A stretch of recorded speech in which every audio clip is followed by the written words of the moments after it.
7वां अध्याय प्रारंभ करेंगे। तो इसके पहले हम सब 6 अध्याय कंप्लीट कर चुके हैं, पूर्ण कर चुके हैं। तो पहले 6 अध्याय जो हैं वो जो है ज्ञान योग कहलाते हैं, और अभी के जो 6 अध्याय हैं वो भक्ति योग।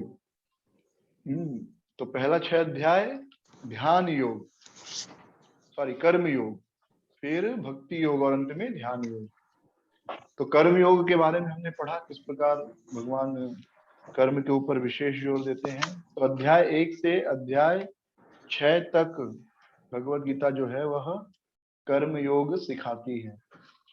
इसके पश्चात अध्याय 7 से 12 तक भगवान भक्ति योग के बारे में बात करते हैं, और फिर 13 से लेके 18 तक जो है ज्ञान योग, बेसिकली ज्ञान के बारे में भगवान बात करेंगे। तो उसमें बहुत सारे विषय होंगे, शरीर के अलग अलग इंद्रियां, मन, बुद्धि, 3 प्रकार के गुण, अलग अलग प्रकार के आहार, अलग अलग प्रकार की चेतनाएं। तो ये हम 13वें से 18वें अध्याय में पढ़ेंगे। पर अब जो है भगवत गीता का सबसे महत्वपूर्ण जो सेक्शन है भक्ति योग, उसका वर्णन है। तो हम भक्ति योग नामक अध्याय जो है प्रारंभ कर रहे हैं। 6ठे अध्याय के अंत में कृष्ण कहते हैं आखिरी श्लोक में, योगिनाम अपि सर्वेषां मद्गते आंतर आत्मना श्रद्धावान भजते यो मां समे युक्त तमो मतः। सभी प्रकार के योगियों में, सभी प्रकार के योगियों में जो मद्गते अंतरात्मा, जो हमेशा मेरा चिंतन करते रहता है, श्रद्धावान भजते यो मां, और जो श्रद्धा से मेरा भजन करता है वह सर्वश्रेष्ठ योगी है। और 47वां श्लोक जो है बड़ा ही महत्वपूर्ण है, पिछली बार हमने चर्चा की थी। नहीं हो पाया पहले था। 6 अध्याय पूर्ण करने के बाद भगवान 46वें श्लोक में कह रहे हैं कि अर्जुन आप योगी बनो। आप क्या बनो? योगी बनो। क्योंकि योगी क्या होता है? तपस्वी से भी अधिक योगी श्रेष्ठ है, ज्ञानी से भी अधिक योगी श्रेष्ठ है, कर्म से भी अधिक जो है उससे भी श्रेष्ठ योगी है। तो तस्माद योगी भव अर्जुन, हे योगी, हे अर्जुन तुम क्या बनो? योगी बनो। तो सीधी सी बात है कि योगी तो बहुत से होते, कर्म योगी, ध्यान योगी, ज्ञान योगी, तो कौन सा योगी बनूं? तो कृष्ण बड़ा सुंदर इस प्रश्न का उत्तर देते हैं कि सभी योगियों में, 47वां श्लोक जो है भगवत गीता का बहुत ही महत्वपूर्ण श्लोक है, जिसे आप क्रक्स कह सकते हैं, क्रक्स यानी सार कह सकते हैं, कि योगिनाम अपि सर्वेशम, सभी प्रकार के योगियों में श्रेष्ठ कौन है? मद गते नांतर आत्मना, जो मेरा अंतः मन से, अपने हृदय से मेरा चिंतन करता है, श्रद्धावान भजते यो माम, जो श्रद्धा के साथ मेरा भजन करता है, समय युक्त तमो मतः, और जो मुझसे जुड़ा रहता है वह सबसे श्रेष्ठ मैं उसे मानता हूं। तो इस प्रकार भगवान 6ठा अध्याय पूर्ण करते हैं कि सबसे श्रेष्ठ योगी कौन है। अब भगवान ने क्या कहा है? मद गते अंतरात्मा, जो हमेशा अपने हृदय से मेरा चिंतन करते रहता है। तो भगवान का चिंतन हम कैसे करें? किसी का भी चिंतन करना हो तो उसके बारे में जो है हमें कुछ ज्ञान होना चाहिए। अगर उस व्यक्ति के बारे में हम कोई जानकारी नहीं रखते तो उसका चिंतन हम नहीं कर सकते। तो चिंतन करने के लिए उस व्यक्ति के बारे में बहुत सारी जानकारियां होनी चाहिए, तब तो हम उसके बारे में सोच सकते हैं। तो भगवान अब 7वें अध्याय से 12वें अध्याय तक अपने बारे में बताएंगे। मेरा रिक्वेस्ट है सभी भक्तों से, अगर आपका नेट कनेक्शन अच्छा है तो please keep your video on, शर्माइए नहीं, सब अपने भक्त हैं। मुख्य कारण ये है कि इससे लगता है कि कुछ लोग बैठे हैं, और ऐसा नहीं लगता कि मोबाइल से बात चल रही है, लगता है कि हाँ लोग हैं और उनसे बात कर रहा हूँ मैं। ठीक है, तो प्लीज संभव हो तो अगर कनेक्शन अच्छा है आपका नेट कनेक्शन, तो अपना मोबाइल का इंटरनेट वीडियो ऑन रखिए। ठीक है। तो भगवान का चिंतन करने के लिए भगवान के बारे में जानना चाहिए। तो कैसे हम उनका चिंतन कर सकते हैं, कैसे हम इस भौतिक जगत में रहते हुए कृष्ण के बारे में सोच सकते हैं, यह अब भगवान बताएंगे 7वें अध्याय से लेकर 12वें अध्याय तक। तो 7वां जो अध्याय है, यह अध्याय कहलाता है परम का ज्ञान या परम ज्ञान, नॉलेज ऑफ द एब्सोल्यूट, यानी परम भगवान का ज्ञान। हिंदी में अनुवाद है भगवद ज्ञान, भगवान के बारे में जानना। तो इसमें जो है कुल 30 श्लोक हैं। तो पहले से तीसरे श्लोक में भगवान कृष्ण के बारे में जो ज्ञान है उसकी महिमा का वर्णन किया गया है। फिर चौथे से 12वें श्लोक में कृष्ण की अलग अलग प्रकार की जो शक्तियां हैं, कृष्ण मतलब कृष्ण और उनकी शक्तियां, तो उनकी शक्तियों का वर्णन है। फिर 13वें से 19वें श्लोक में कृष्ण को कैसे समर्पण करना चाहिए, कौन कृष्ण को समर्पण करते हैं, कौन कृष्ण को नहीं समर्पण करते, उसका वर्णन है। फिर 20वें से 25वें श्लोक में जो है देवी देवताओं की जो लोग पूजा करते हैं, निराकार ब्रह्म की पूजा करते हैं, उनका वर्णन है। और 26 से 30 श्लोक में कैसे व्यक्ति माया से कृष्ण की ओर जा सकता है, कृष्ण भक्ति का, उसका वर्णन करते हैं। ठीक है, तो हम लोग शुरू करेंगे पहले श्लोका से। बहुत सुंदर श्लोक है। श्री भगवान उवाच मय्यासक्त मनः पार्थ योगम युञ्जम मद आश्रयः असंशयम समग्रम माम यथा ज्ञासासि तत् शृणु। श्री भगवान कहते हैं मय्यासक्त, अर्जुन मई मेरे, आसक्त मन, आसक्त यानी किसी वस्तु या व्यक्ति के बारे में सोचना, आसक्ति उससे बना है आसक्त। तो मय्यासक्त, मैं और आसक्त, एक ही शब्द हिंदी में दिखेगा आपको, मय्यासक्त और फिर मना, मनाह। तो मैया में जो मय्य और आ अलग है, या का यह अलग लेना और आ अलग करना। तो मय्य आसक्त यानी मुझमें आसक्त हो, मेरे बारे में सोचो। कैसे सोचो? मनाहा, अपने मन द्वारा, अपने मन को मुझ में लगाओ। कौन? पार्थ, हे पार्थ। योगम युंजन मत आश्रय, कैसे? योग द्वारा, योग का अभ्यास करते हुए मुझ में आप आश्रित हो जाओ। असंशयम समग्रम, और पूर्ण रूप से बिना किसी दुविधा के, बिना किसी संशय के मेरे बारे में सुनो कि कैसे तुम मुझे जान सकते हो।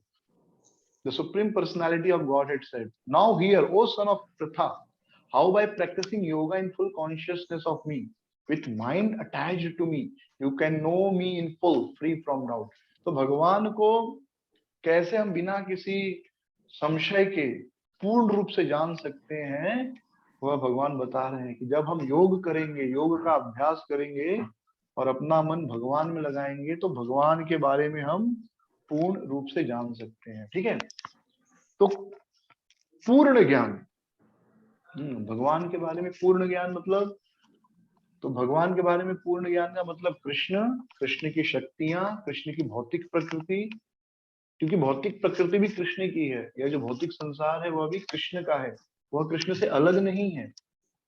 तो क्योंकि भौतिक संसार भी कृष्ण का है, तो आप ये नहीं कह सकते कि नहीं नहीं ये तो माया है, मुझे इसके बारे में नहीं सुनना है। नहीं, वह भी कृष्ण का है, तो उसके बारे में भी जानकारी और कृष्ण की आध्यात्मिक शक्तियों के बारे में भी जानकारी होनी चाहिए। तो पूर्ण ज्ञान, matter spirit and source of, matter spirit and the source and controller of both, मतलब प्रकृति, आत्मा, और दोनों कहां से पैदा हुए हैं और दोनों को कौन नियंत्रित कर रहा है।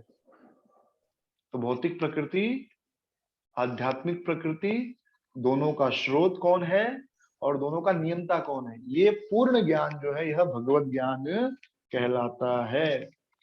तो वास्तव में देखा जाए तो कृष्ण को तो पूर्ण रूप से नहीं जाना जा सकता, लेकिन फिर भी हम जिस संसार में रहते हैं, जितना हम देख सकते हैं, सुन सकते हैं, जितनी हमारी बुद्धि है, उसके द्वारा हम कैसे कृष्ण को समझ सकते हैं, यह भगवान इस श्लोक में इन इन श्लोकों में या इस अध्याय में सिखाएंगे। ठीक है, तात्पर्य आप लोग पढ़िएगा, बहुत सुंदर तात्पर्य, बहुत बड़ा तात्पर्य है, और हमने काफी बार इन तात्पर्यों के ऊपर चर्चा की है, तो मैं ज्यादा तात्पर्यों के ऊपर समय नहीं दूंगा।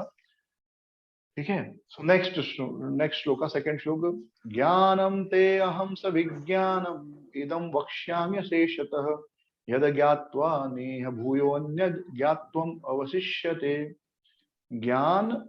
ज्ञानम ते अहम स विज्ञानम, भगवान कहते हैं यह जो है, आपको मैं दो प्रकार का ज्ञान और विज्ञान या आध्यात्मिक और भौतिक, दोनों के बारे में आपको पूर्ण रूप से बताऊंगा। यद ज्ञात्वा नेह भूयो अन्यज, यह जानने के बाद ज्ञात्वम अवशिष्यते, कुछ बचेगा नहीं जानने के लिए।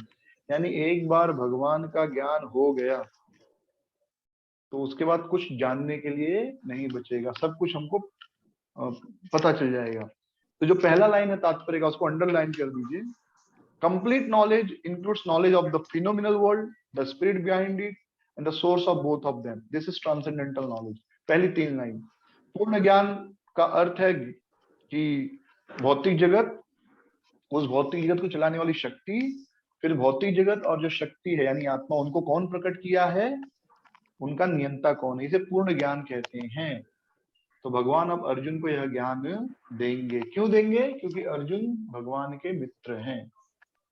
ठीक है, तीसरा श्लोक, मनुष्याणाम सहस्रेषु कश्चिद् यतति सिद्धये यततामपि सिद्धानाम कश्चिन् मां वेत्ति तत्त्वतः। मनुष्याणाम सहस्रेषु, हजारों हजारों लाखों लाखों में से, सहस्त्र यानी हजारों हजारों में कोई एक मनुष्य, कश्चित यतति सिद्धय, कोई एक, यतति सिद्धय, यतति प्रयास करता है, किस लिए? सिद्धि के लिए। सिद्धि के लिए यानी भगवान को जानने के लिए, भगवत धाम जानने के लिए। तो हजारों हजारों में कोई एक, समझिए। हाँ, तो जो भक्ति कर रहे हैं तो बहुत रेयर है, आप देखेंगे। तो कभी परेशान नहीं होना चाहिए कि इतना प्रचार होने के बाद इतने कम भक्त क्यों हैं, क्योंकि सब भक्त नहीं बनेंगे। हजारों में लाखों में कोई एक आदमी भक्ति या सिद्ध होने के लिए प्रयास करता है, और फिर उसमें भक्ति के मार्ग में आने वाले भी बहुत कम है। तो जैसे कोई 1000 आदमी में एक व्यक्ति सोचेगा कि ठीक है, मुझे जानना है कि भगवान क्या है, मैं दुनिया में क्यों हूँ, मृत्यु क्यों है, बुढ़ापा क्यों है, दुख क्यों है, तो हजारों में कोई एक ऐसी इच्छा करेगा। ऐसे एक इच्छा करने वाले लोगों का ग्रुप बनाएंगे हजारों लाखों का, तो उसमें भी कोई लोग भक्ति या कृष्ण को जानने का प्रयास करते हैं। फिर दूसरी लाइन में भगवान कहते हैं यतताम अपि सिद्धानाम, तो ऐसे सिद्धों में भी कश्चिन माम वेत्ति तत्त्वतः, कोई कोई मुझे जान पाता है। समझ में आ रहा है? तो भगवान ये जो ज्ञान बताने जा रहे हैं, कोई साधारण ज्ञान नहीं है, कोई साधारण ज्ञान नहीं है। यह ज्ञान प्राप्त करने के लिए हजारों में से कोई एक प्रयास करता है, और ऐसे प्रयास करने वालों में से भी कोई कोई एक ही मुझे जान पाता है, ऐसा भगवान कह रहे हैं। ठीक है, तो पहले 3 श्लोक क्लियर हैं। कुछ कंफ्यूजन होगा तो आप हाथ उठाइएगा, मैं बीच में रोककर उस पर मैं चर्चा कर सकता हूं। तो इन शॉर्ट भगवान अर्जुन से कह रहे हैं कि मेरे बारे में सुनो पूरी तरह। कैसे? योगम युंजम मदाश्रय, पहले श्लोक में पूरी तरह योग की शरण लेकर, योग मतलब भक्ति योग की शरण लेकर, मई आसक्त, अपना मन मुझ में लगाकर आप जब मेरे बारे में सुनोगे तो असंशयम समग्रम, आप बिना किसी संशय के, बिना किसी डाउट के, और समग्रम, ये दोनों वर्ड अंडरलाइन कर दीजिए पहला श्लोक का, असंशयम और समग्रम। असंशयम मतलब बिना किसी डाउट के, बिना किसी दुविधा के, और समग्रम मतलब पूर्ण, यानी भगवान जो ज्ञान देने जा रहे हैं, वह ज्ञान अगर हमें मिल जाएगा तो हम कृष्ण को पूर्ण रूप से और बिना किसी संशय के, विदाउट एनी डाउट, हम कृष्ण को समझ सकते हैं। तो यह जो भी हम चीज बताते, पहले उसकी महिमा बताते हैं ना, तो महिमा रहे हैं भगवान। फिर कह रहे हैं कि यह जो ज्ञान है, विज्ञान, इसे आप जान लोगे तो कुछ जानने के लिए शेष नहीं बचेगा। यानी आप ये मत सोचिए जान भी लिया तो उसके बाद भी बहुत कुछ पढ़ना है, नहीं, ये जान लिया तो कुछ आगे पढ़ने की जरूरत नहीं है। और यह ज्ञान इतना इंपॉर्टेंट है कि बहुत मनुष्याणाम सहस्त्रेषु, बहुत बहुत मनुष्यों में, हजारों मनुष्यों में कोई एक प्रयास करता है, प्रयास करता है। पहला लाइन, हाँ, तीसरे श्लोक का पहला लाइन, मनुष्याणाम सहस्त्रेषु कश्चिद यतति सिद्धय। हजारों हजारों मनुष्यों में कोई एक सिद्धि के लिए प्रयास करता है। यतताम अपि सिद्धानाम, और ऐसे किसी एक में कश्चिद माम वेत्त, तो कोई एक मुझे जान पाता है। ओके, फर्स्ट 3 श्लोका क्लियर है। अभी चौथे से 12वें श्लोक में भगवान जो है अपनी शक्तियों के बारे में बता रहे हैं, अलग अलग शक्तियां। तो चौथे श्लोक से भगवान ने ज्ञान देना शुरू किया है। भूमिरापो अनलो वायुः खम मनो बुद्धिरेव च अहंकारम इत्ययं में भिन्ना प्रकृतिर अष्टधा। इस भौतिक संसार में हम जो रह रहे हैं, तो जो कुछ भी दिख रहा है यह मुख्य रूप से इन 8 भौतिक शक्तियों से चल रहा है। क्या? भूमि, पृथ्वी, मिट्टी, बिना मिट्टी के कुछ हो सकता है? नहीं, मिट्टी ही मूल है पृथ्वी। तो यह पृथ्वी क्या है? भगवान की शक्ति है। फिर आपो, आपो मतलब जल, तो बिना पानी के हमारा जीवन हो सकता है? नहीं। फिर वायु, अनल, भूमि आपो अनल, अनल अनल मतलब जो है अग्नि, अग्नि से हमारा जीवन चल रहा है। फिर खम, खम वायु, वायु मतलब वायु एयर हो गया, और खम मतलब इथर या आकाश। और फिर मन, बुद्धि, खम मनो बुद्धिर एवच, फिर मन है, बुद्धि है। ठीक है, कितने हो गए? 7 हो गए। पृथ्वी, भूमि, भूमि वायु, भूमि, भूमि आपो यानी जल, अनल मतलब अग्नि, वायु, खम मतलब स्पेस, फिर मन, बुद्धि, 7 हो गए। और 8वां क्या है? अहंकार इतियम में। और फिर 8वां क्या है? अहंकार। इतियम में भिन्ना प्रकृति अष्टधा, ये मेरी भिन्ना, भिन्ना मतलब सेपरेट, अलग, भिन्न हो जाना। एक होता है अभिन्न, अभिन्न यानी एक, हम लोग अभिन्न है, यानी हमें कोई अलग अलग नहीं कर सकता, उसको कहते हैं अभिन्न। भिन्न मतलब अलग अलग, अभिन्न मतलब एक, अभिन्न। तो ये भिन्ना प्रकृति है, मेरी ही शक्ति है लेकिन मुझसे अलग हो गई है, इसे कहते हैं सेपरेटेड एनर्जी, भिन्ना प्रकृति। तो जैसे अभी हम लोग लेक्चर देते हैं या आप कोई वीडियो शूट करते हैं, तो वो वीडियो शूट किसी रील में रिकॉर्ड हो जाता है, फिर आप खुद बैठ के उसको कंप्यूटर पे, मोबाइल पे देख सकते हैं। तो वो आपकी ही शक्ति है लेकिन अब आपसे अलग है, समझने के लिए। या आपने कोई गाना गाया, तो गाना गाया हो, मोबाइल में रिकॉर्ड कर लिया या किसी में, किसी इंस्ट्रूमेंट में आपने रिकॉर्ड कर दिया है, तो वह आपकी ही शक्ति है, आपका ही आवाज है, लेकिन अब वो आपसे क्या हो गई है? अलग हो गई है। सच है कि नहीं? जैसे अभी लता मंगेशकर गाना गाती हैं, तो फिर उनका वीडियो टेप बनता है, तो सब वो वीडियो टेप गाता है, वो टेप, ऑडियो टेप गाएगा, आप यूट्यूब में सुनोगे, रेडियो में सुनोगे, और आप कहोगे लता मंगेशकर गा रही है, लेकिन लता मंगेशकर नहीं गा रही, वो तो अभी अपने घर पे बैठी है, लेकिन आप सुन रहे हो उसके मुख से आवाज। तो उसकी ही शक्ति है, इसलिए आप कह रहे हो कि वो गा रही है, लेकिन उससे अलग हो चुकी है, इसलिए वो घर पे बैठी है, फिर भी वो शक्ति आपको उनकी आवाज को सुना रही है। समझ में आया? क्लियर है ये? तो भिन्ना प्रकृति अष्टधा, तो ये जो 8 प्रकार की शक्तियां हैं, भूमि रापो अनलो वायु खम मनो बुद्धि एवं च अहंकार से भिन्ना प्रकृति अष्टधा, ये 8 प्रकार की भगवान की शक्तियां जो भगवान से अलग हो गई है। तो एकदम याद रखिए, बहुत सिंपल है। पृथ्वी, जल, अग्नि, वायु, आकाश, हमारा शरीर इसी से बना है, बराबर। हमारे शरीर में पृथ्वी है, जो भी मांस है, चमड़ी है, हड्डी है, ये सब क्या है? ये सब पृथ्वी तत्व है। कोई पूछेगा कहाँ मिट्टी है, तो ये हड्डी, मांस, ये सब पृथ्वी तत्व है। अगर कोई व्यक्ति या कोई जानवर मर जाता है, तो धीरे धीरे शरीर गल के मिट्टी में मिल जाता है, और 6 महीने 1 साल बाद तो आप पहचान भी नहीं पाएंगे, वो मिट्टी में मिलकर मिट्टी ही बन जाएगा। आप ये नहीं कर सकते कि यहाँ चमड़ी था, और सालों के बाद तो पता भी नहीं चलेगा कि वहां कुछ था। यानी पूरा जो हड्डी मांस है वो पूर्ण रूप से मिट्टी बन जाएगा। हड्डी को थोड़ा समय लगता है, लेकिन वो भी धीरे धीरे धीरे धीरे मिट्टी में मिल जाता है और अंत में मिट्टी ही बन जाता है। तो मिट्टी है, फिर जल है, शरीर का जो भी जल है वो जल में मिल जाता है, जो भी खून है इत्यादि चीजें, वो जब हम मरते हैं तो धीरे धीरे शरीर से निकलकर जो महत तत्व है, जल है, उस जल में मिल जाता है। जो हमारे शरीर में वायु है वह मूल वायु में मिल जाती है, जो अग्नि है वह अग्नि में मिल जाती है। शरीर में अग्नि भी है ना, तभी तो बॉडी गर्म रहता है, बराबर। अंदर वायु है, इसलिए तो बॉडी में मूवमेंट्स हो रहे हैं। अगर वायु जब डिस्टर्ब होती है तब लकवा मार देता है, इसलिए प्राणायाम करते हैं ना, प्राण वायु को स्थिर करने के लिए प्राणायाम किया जाता है। प्राणायाम क्यों करते हैं? ताकि वायु बैलेंस रहे। वायु बैलेंस रहेगा तो प्राण बैलेंस रहेगा, प्राण बैलेंस रहेंगे तो आपकी बीमारियां जो होगी कम होगी। तो बीमारियां कम होंगी या नहीं होंगी? तो जब वायु का बैलेंस बिगड़ता है तब अलग अलग प्रकार की बीमारियां होती हैं। घुटनों में दर्द होता है, शरीर में दर्द होता है, लोग मेंटली पागल हो जाते हैं।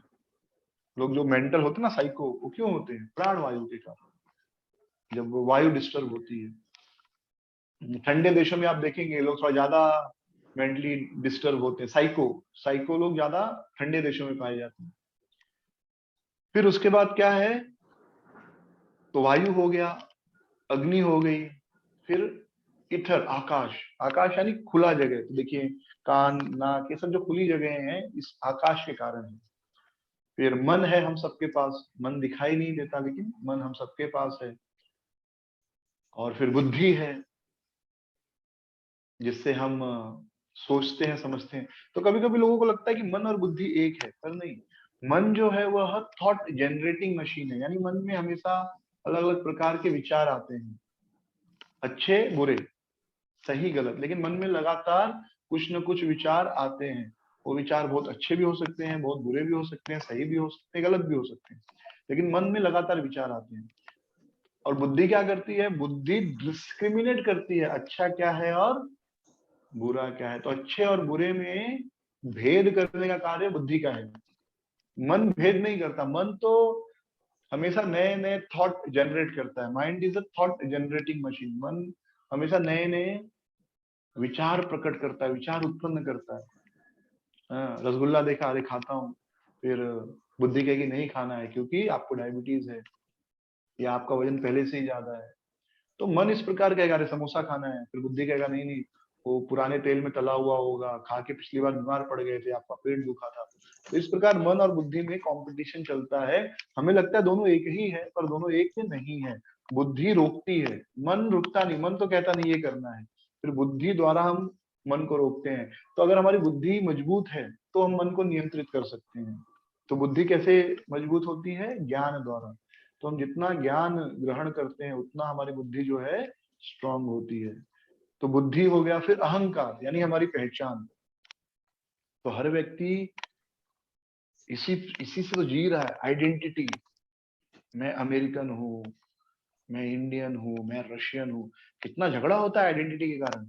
या भारत में भी आप देखेंगे तो मैं महाराष्ट्रियन हूँ, मैं गुजराती हूँ, मैं बंगाली हूँ, मैं सिंधी हूँ, मैं आसामी हूँ, मैं तमिल हूँ, मैं तेलुगु हूँ।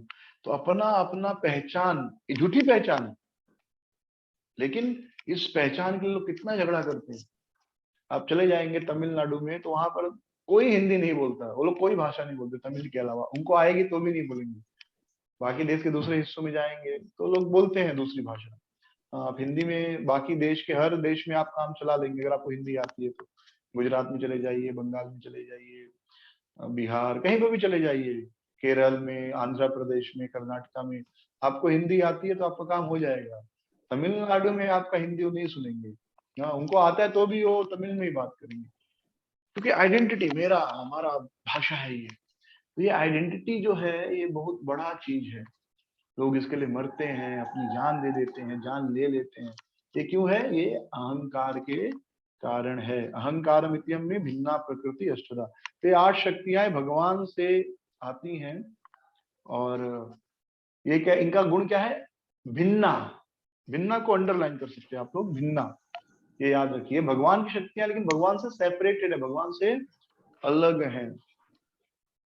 ओके, भगवान से ये अलग है, भगवान की ही शक्तियां हैं ये। लेकिन भिन्ना। उदाहरण क्या दिया हमने, जैसे आप कोई गाना गाते हो तो वह रिकॉर्ड हो जाता है, या जैसे अभी हम ये लेक्चर कर रहे हैं, डिस्कशन कर रहे हैं, तो सब रिकॉर्ड हो जा रहा है, बाद में इसे यूट्यूब पर डाल दिया जाएगा, तो उसके बाद मुझे याद रहे या भूल जाए, लेकिन वह यूट्यूब पर चलते रहेगा वो। तो जो भी कोई देखेगा उसे कहेगा हाँ श्याम बिहारी प्रभु जी लेक्चर दे रहे हैं, श्याम बिहारी प्रभु ने ये बोला, जबकि मैंने तो सिर्फ एक बार बोला, लेकिन वो 10 जगह 10 बार लोग सुनेंगे तो सबको लगेगा हाँ 10 बार बोला है। तो वह भिन्ना प्रकृति है, वह अलग हो गई है, लेकिन मेरी ही शक्ति लेकिन उससे अलग हो गई है। तो ऐसे ही भगवान की यह शक्ति है, 8 शक्तियां, और इसी से पूरी सृष्टि बनी है। फिर इसके बाद भगवान कहते हैं अपरेयमितस्त्वन्याम प्रकृतिम विद्धि में पराम जीवभूताम महाबाहो येदं धार्यते जगत।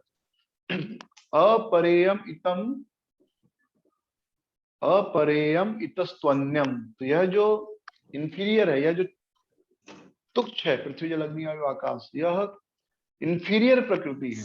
हाँ, प्रकृतिम विद्धि में पराम, इससे एक श्रेष्ठ प्रकृति है जीवभूत महाबाहो, जो जीवों से बनी है। यदम धार्यते जगत, और वह इस संसार का दोहन कर रही है, मतलब इस संसार का उपभोग कर रही है, एक्सप्लॉइट कर रही है। बिसाइड दिस, यानी जो पिछले पिछले श्लोक में बताया, वो 8 शक्तियों के अलावा अपरेयम इतस्त्वन्यम, यानी जो मेरी शक्तियां थी अपरा शक्तियां, अपरा, तो 2 शक्तियां भगवान की, अपरा और परा। परा और अपरा। परा मतलब परा, आध्यात्मिक श्रेष्ठ, अपरा मतलब इंफीरियर, ठीक है। तो अपरा मतलब इंफीरियर, परा मतलब सुपीरियर। तो ये अगर कोई पूछेगा अपरा शक्तियां कौन सी है, अपरा है तो पृथ्वी जल अग्नि वायु आकाश मन बुद्धि और अहंकार। और पराशक्ति कौन सी है, तो जीव भूत महाबाहो एदम धार्यते जगत। There is another superior energy of mind which comprises the living entity who are exploiting the resources of this material inferior nature. तो ये जो ऊंची शक्ति है जिसे कहते हैं जीव, जीव भूत महाभाव, उसको अंडरलाइन कर लीजिए, जीव भूता, जीव भूता महाभाव। तो जो जीव है भगवान की श्रेष्ठ शक्ति है, यानी हम भगवान की पराशक्ति हैं। तो भगवान की 2 शक्तियां है ना, तो हम भगवान की पराशक्ति हैं। और ये जो 8 शक्तियां हैं अपरा शक्ति है। इसका अर्थ क्या है कि हम इन 8 शक्तियों को उपयोग कर सकते हैं, अपने कंट्रोल में रखते हैं। पृथ्वी खुद कुछ कर सकती है, जल खुद कुछ कर सकता है, अग्नि खुद कुछ कर सकते हैं। जीव इन सब का उपयोग अपने लिए करता है, जैसे चाहता है वैसे मैनिपुलेट करता है। हाँ, पृथ्वी का उपयोग करके कंप्यूटर बनाता है, पृथ्वी का उपयोग करके बहुत बड़ी बड़ी बिल्डिंग बनाता है, पृथ्वी का उपयोग करके जो है चावल दाल पैदा करता है, अग्नि जल का उपयोग करके भोजन पकाता है। तो जो 8 शक्तियां हैं, 5 पृथ्वी जल अग्नि वायु आकाश और फिर मन बुद्धि अहंकार, इनके द्वारा सारी सृष्टि कौन करता है, जीव भूता में, जो जीव है वह, यानी हम लोग। और हम भी भगवान की शक्ति हैं, देखिए ये याद रखिए। हाँ, ये भगवान की दूसरी शक्ति, हम भी भगवान की शक्ति है, और जो 8 तत्व वो भी भगवान की शक्ति है। तो भगवान की 2 शक्तियां कौन सी, परा और अपरा। अपरा। अपरा यानी इंफीरियर, छोटी शक्ति, परा यानी उच्च आध्यात्मिक शक्ति। तो पराशक्ति यानी जीव, अपराशक्ति यानी पृथ्वी जल अग्नि वायु आकाश मन बुद्धि और अहंकार, 8 जो है। हाँ, भिन्ना प्रकृति अष्टधा, चौथे श्लोक में क्या लिखा, अष्टधा। अष्टधा मतलब 8। ये भगवान की 8 इंफीरियर शक्ति हैं, और हम भगवान की सुपीरियर शक्ति हैं। और क्या कर रहे हैं ये एकदम धार्यते जगत, इस संसार का दोहन कर रहे हैं। जैसे गाय को दोहते हैं ना, गाय घास खाती है, सब कुछ है, लेकिन अंतिम में क्या, उसका दूध निकालते, जो कि मुख्य चीज है। तो दोहन करना यानी गाय का जो मुख्य वस्तु है उसे निकाल कर अपना उपभोग करना। तो वैसे ये जो 8 शक्तियां, इसके द्वारा जीव क्या कर रहा है, इस संसार में दोहन कर रहा है, आनंद करने का प्रयास कर रहा है। ठीक है, ये क्लियर है? किसी को कुछ डाउट है? किसी का प्रश्न होगा तो हाथ उठाइए, कुछ नहीं समझेगा। हम बहुत बार सब सुने, बट हम अभी भगवत गीता के श्लोकों द्वारा भगवान के मुख से डायरेक्ट सुन रहे, ये सब हम पहले भी सुने हैं। तो भगवान की 2 शक्तियां हो गई, भौतिक और आध्यात्मिक। या अपरा और परा, आध्यात्मिक यानी परा, भौतिक यानी अपरा। और जो अपरा है अष्ट आठ, उसमें भी दो कैटेगरी है, एक है सूक्ष्म और एक है स्थूल, या ग्रॉस एंड सेटल। स्थूल यानी जो दिखाई देता है, पृथ्वी जल अग्नि वायु आकाश, ये स्थूल है, और मन बुद्धि अहंकार सूक्ष्म है। तो ये दोनों क्या है, अपरा है, दोनों अपरा है। और परा क्या है, पराशक्ति है जीव भूत महाबाहो यदम धार्यते जगत। तो ये दो शक्तियां भगवान की है। तो इसमें सबसे इंपॉर्टेंट क्या है, हमको ये समझना कि हम भी भगवान के हैं, हम भी भगवान की एक शक्ति है। हाँ, सबसे पहला चीज। दूसरा, भगवान ने क्या कहा छठे अध्याय के आखिरी श्लोक में, भगवान ने क्या कहा है कि मद गते नांतर आत्मना, जो मेरा चिंतन करता है, योगी नाम सर्वेशा मद गते नांतर आत्मना श्रद्धावान भजते यो माम समय युक्त तमोमतः। जो श्रद्धा के साथ मेरा भजन करता है वह मुझे है, जो है बहुत, वह असली योगी है। हाँ, तो वह असली योगी है। तो अब हमको जब भी हम पृथ्वी देखें, जल मतलब समुद्र देखें, जल को देखें, अग्नि देखें, वायु देखें, आकाश देखें, मन बुद्धि अहंकार तो दिखाई नहीं देता, तब हम तुरंत सोच सकते हैं सारी कृष्ण की शक्तियां हैं। इस संसार में जो कुछ है वह सब कृष्ण की शक्ति है, ऐसा हम सोच सकते हैं। यस अंबिका चरण प्रभु जी, आपका प्रश्न है। हरे कृष्णा। हाँ बोलिए। प्रभु जी, इसमें दो प्रकार की जो शक्तियां हैं बताया, एक निकृष्टा प्रकृति, एक उत्कृष्टा प्रकृति। हरे कृष्णा, आवाज मिल रहा है? सुन रहा हूँ प्रभु जी। हाँ हाँ बोलिए बोलिए, आवाज आ रही है। आवाज आ रही है, आप बोलिए, आवाज आ रही है, बोलिए बोलिए। हाँ, तो ये जो उत्कृष्टा प्रकृति है, इसमें दो प्रकार की बताया गया। इसमें उत्कृष्ट प्रकृति में एक होता है जीव भूताम, और एक होता है भगवान की जो प्रकृति, चैतन्य स्वरूप प्रकृति। जीव भूताम जो है वो एक प्रकृति है, और एक चैतन्य वो है तटस्थ प्रकृति, जीव भूताम। और चैतन्य प्रकृति वो भी भगवान की उत्कृष्टाई प्रकृति है, दोनों ही। तो जीव भूताम जो है वो तटस्थता में आता है। तो मतलब तीन प्रकार प्रकृति हो गया। एक निकृष्टा प्रकृति जो पृथ्वी अग्नि जल वायु आकाश मन बुद्धि अहंकार हो गया निकृष्टा प्रकृति। और उत्कृष्टा प्रकृति में दो हो गया, एक क्या तटस्थ प्रकृति, और एक जो चैतन्य स्वरूप भगवान की जो अपना प्रकृति है।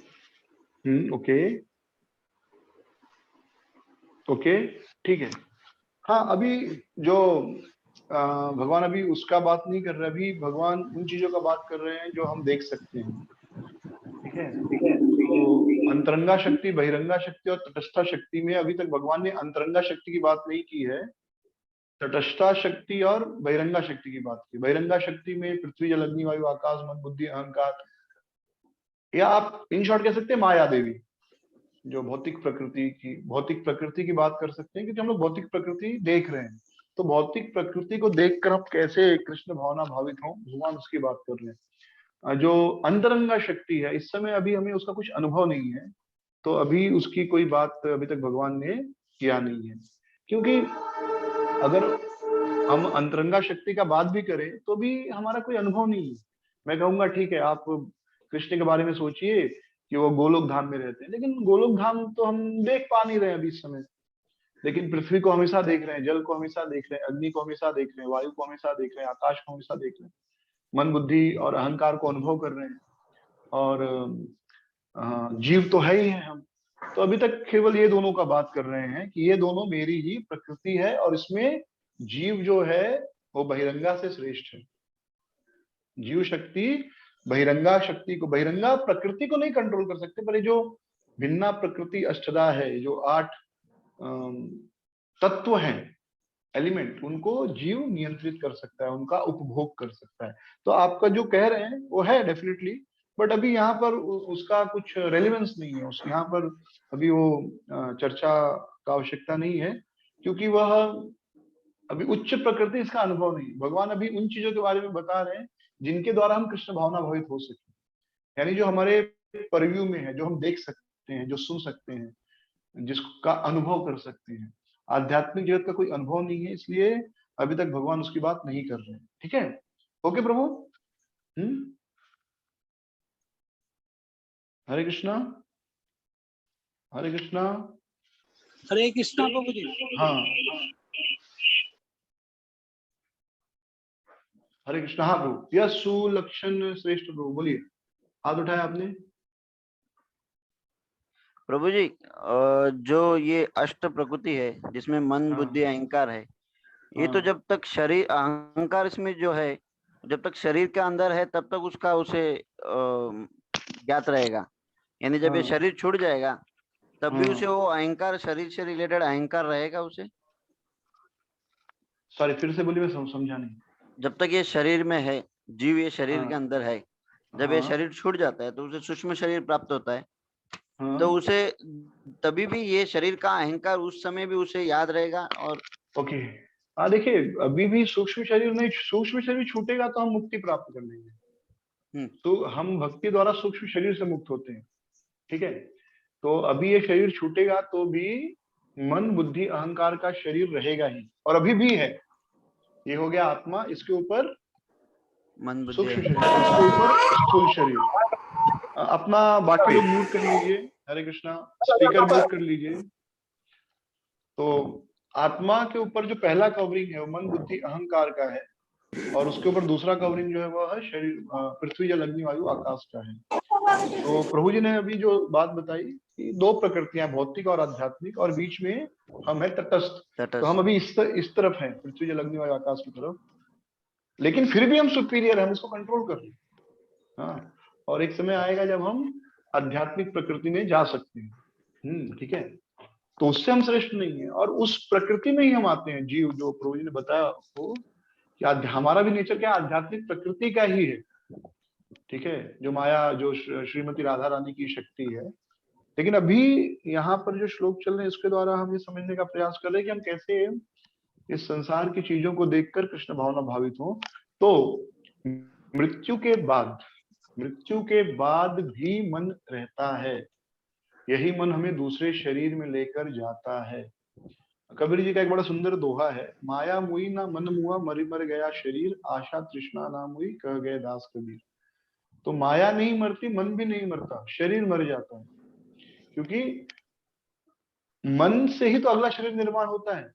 तो अगर हम इस मन को आध्यात्मिक बना लें, अगर हम इस मन द्वारा कृष्ण भावना भावित हो जाए, तब यह मन आध्यात्मिक होकर हमें आध्यात्मिक शरीर प्रदान करेगा, या दूसरे शब्दों में क्या, टेक्निकल शब्दों में, कि हम अपने असली स्वरूप में आ जाएंगे जो कि आध्यात्मिक है। राइट, तब ये शरीर नहीं रहेगा। लेकिन जब तक मन भौतिक है, ऐसा भी कह सकते हैं कि मन आध्यात्मिक ही है लेकिन अभी तक उस पर भौतिक कवरिंग है, भौतिकता का पर्दा चढ़ा हुआ है, वह भूल गया कि वह कृष्ण का दास है। तो इसलिए वह स्वतंत्र रहने की इच्छा कर रहा है, इसलिए बार बार उसे भौतिक शरीर, जो कि पृथ्वी, जल, अग्नि, वायु, आकाश से मिला है, और मन, बुद्धि, भौतिक मन, टू बी वेरी स्पेसिफिक, भौतिक मन, भौतिक बुद्धि और भौतिक अहंकार, ऐसा कह सकते हैं। ऐसा नहीं कि आध्यात्मिक जगत में मन नहीं है, लेकिन वो आध्यात्मिक है। तो आध्यात्मिक कोई भी चीज कैसे होती है, जब कोई भी वस्तु कृष्ण की सेवा में लगती है तो आध्यात्मिक हो जाती है। कोई भी वस्तु जब कृष्ण की सेवा से अलग होती है तो भौतिक हो जाती है। तो मन जैसे ही कृष्ण के चिंतन में लग जाएगा, मैया आसक्त मना अपार्थ, भगवान कह रहे हैं पहला श्लोक क्या है, मैया आसक्त मना, अपने मन को मुझ में लगाना है, मुझ में आसक्त करना है। तो जब मन आध्यात्मिक हो जाएगा तो फिर जो है यह शरीर नहीं मिलेगा, ये पुराना शरीर जो मिट्टी, जल, अग्नि का बना है, बल्कि हम अपने मूल आध्यात्मिक स्वरूप में आ जाएंगे। वो स्वरूप अभी भी अंदर ही है, आत्मा ही वह शरीर है, आत्मा ही वह आध्यात्मिक स्वरूप है, लेकिन उसके ऊपर अभी ये जो है शरीर का पर्दा चढ़ा है। ठीक है, ओके, हाँ, क्लियर है? Yes yes. और कुछ प्रश्न है किसी का? प्रभु जी, एक और था।